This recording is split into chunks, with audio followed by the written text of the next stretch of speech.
ज्याप्रमाणे सूर्योदय होत असतो तसाच सूर्यास्त देखील होत असतो। या दोन्ही गोष्टी आपापल्या जागी खूप महत्त्वाच्या आहेत। तसेच मोबाईलचे देखील आहे।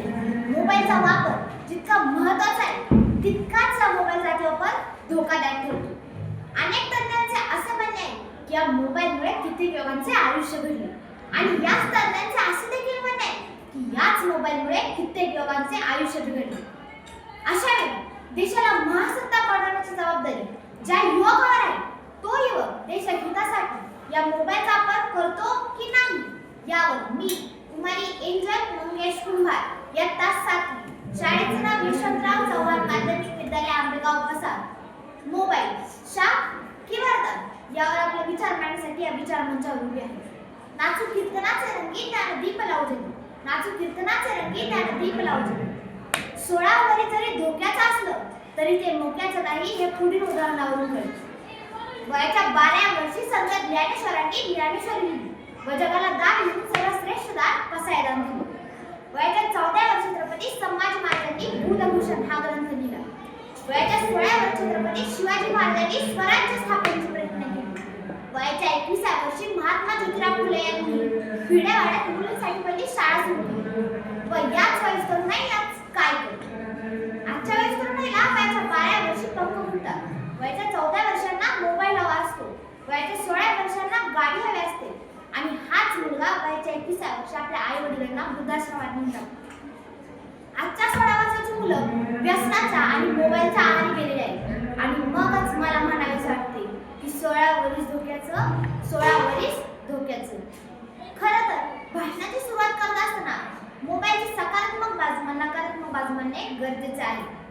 वडीलधारी माणसं म्हणतात एका नाण्याला 2 बाजू असतात। कोणतेही माध्यम शाप किंवा वरदान नसते तर ते सर्वस्वी त्या वस्तूचा वापर करणाऱ्या व्यक्तीवर अवलंबून असते। जागतिक दर्जाशास्त्रज्ञ अल्फ्रेड नोबेल यांनी डायनामाइटचा शोध लावला।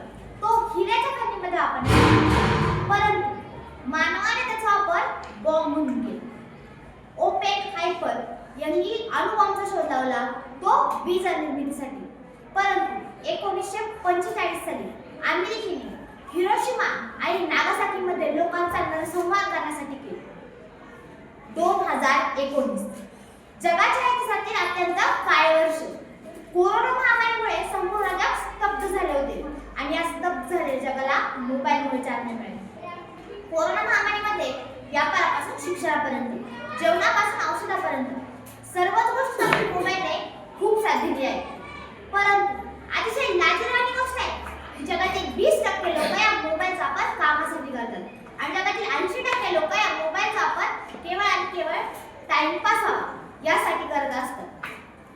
ज्या दिवशी या मोबाईलचा जन्म झाला त्या दिवशी लहान मुलांना अंगात गीत गाणारी आई मिळाली, तरुणांना फक्त व्यासपीठ मिळाली, आजी आजोबांना आपल्या दूर राहणाऱ्या मुलाला व्हिडिओ कॉलद्वारे पाहण्याचा आणि बोलण्याचा आनंद मिळू लागला।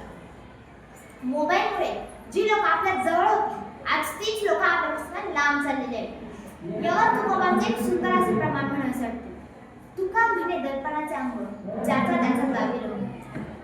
खूप काही खाल्ला आहे ना मोबाईल। या मोबाईलने हातातलं घड्याळ खाल्लं, या मोबाईलने टॉर्च लाईट खाल्ली, या मोबाईलने मामाचं पत्र खाल्लं, या मोबाईलने आपलं आरोग्य खाल्लं, या मोबाईलने चक्क मैत्री खाल्ली आणि एवढा सगळं खाऊन तो स्मार्ट बनला। ऊस गोड लागला म्हणून मुळासकट खायचा नसतो। कोणत्याही गोष्टीचा अतिरेक हा वाईटच। आज सगळं जग डिजिटल होत चाललं आहे, ही काळाची गरज आहे। परंतु थोडे वेळेचं माणसं हा मोबाईल आपली सगळी कामं करू शकतो परंतु आपल्याला मायेचा आधार हा मोबाईल देऊ शकत नाही। या जगाला भीती ना आतंकवादापासून आहे ना दहशतवादापासून आहे। या जगाला भीती ना आतंकवादापासून आहे ना दहशतवादापासून आहे।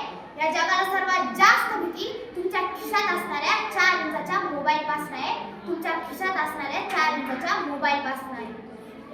आम भद्राश प्रतिभयंतु विश्वदासो अप्रेरिता सद्विद या संस्कृत श्लोकाचा अर्थ असा आहे की 4ही दिशांचे चांगले विचार आपल्यापर्यंत पोहोचावेत असा।